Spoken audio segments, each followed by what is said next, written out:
In this video, I'm angry. Roll them.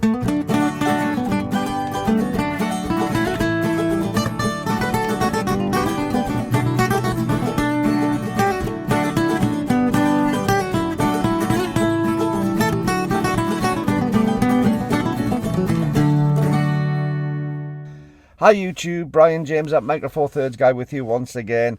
And yes, I'm angry. I'm very angry. I'm very irate. I'm annoyed. Why is it that people want to be so deliberately obnoxious with somebody else just for the sake of it? I'll tell you what's just happened. Now, you're welcome to leave comments. I'm sure there'll be some agreeing with me and disagreeing with me. Please leave comments below. I'm happy on this. But I've just had a run-in. I just had a big run-in with somebody and it's annoyed me. And, well, let's put it in perspective. We hear all the time about how young people are ill-mannered, how young people have got no respect for other people, how young people are obnoxious. Well, the incident I've just had wasn't with a young person. It was somebody who's considerably older than me, an older guy and his dog. Now, let me put you in the pictures to what happened here. I've just been to a local park in Carlisle, a lovely place which I've filmed at several times before. It really is nice. It is a public park and the public have every right to be there, I do understand, and every right to enjoy the park in the way they see fit.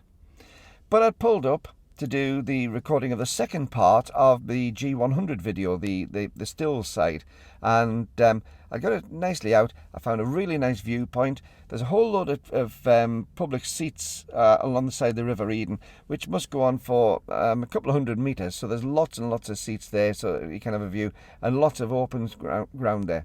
There wasn't many people around, and there's a little bit of car parking at the side, and that was fine. There wasn't many people there. I decided I was going to set my tripod up, put my camera on, sit on one of the seats and do a piece to camera with a lovely River Eden in the background. And it was going well. About probably a quarter of the way through the video, a car pulls up. It's fine. There was lots of people passing by. You know, there was nobody causing me any problems. There's people passing by in the background, people passing by at the side. They weren't causing any problem whatsoever. There were people enjoying themselves. But this old guy comes out and looks at me, slams his car door, and then starts shouting at a guy who was a couple of cars away, oh, we're going to be on TV tonight, ha ha ha. Fair enough. So I had to cancel, hit the stop button on that one, restart the next bit a little bit again.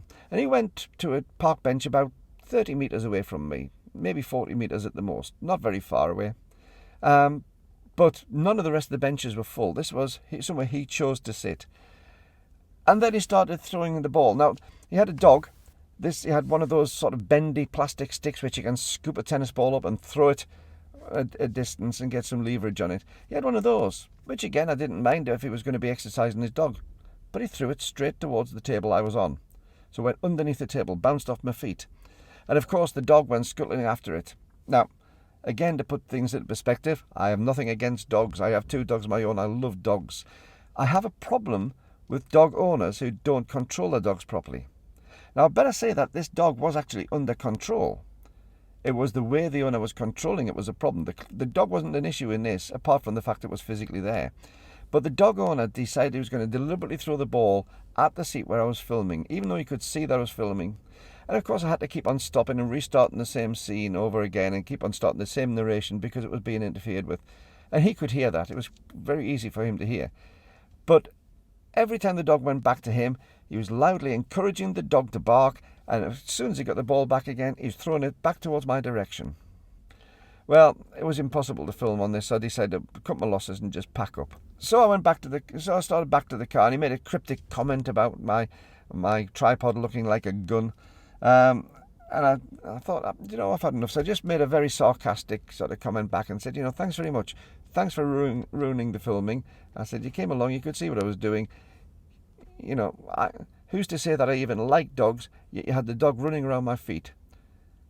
And the tirade of abuse, language which I can't use on YouTube, I would get barred from YouTube, coming from this rather elderly gentleman towards me was just astonishing. And I realised it was no good. I just got back into the car and drove off. But I was fuming. And it just seems a bad world when you've got somebody who can be that obnoxious just for the sake of winding somebody up. Well, I don't know about what you think. I'm going to go into my favourite coffee shop now. That's where I've parked up outside. I'm going to go and get myself a cup of coffee, calm myself down, because I was rather shaking at this. I was rather annoyed. I'm going to get myself a cup of coffee, calm myself down, and contemplate where I'm going to go somewhere different to do my G100 stills video. Never mind. It takes all sorts in the world. Thanks for listening. Until the next time, this is Brian James at Micro Four Thirds Guy, starting to seethe slightly less.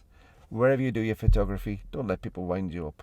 Bye-bye. See you next time.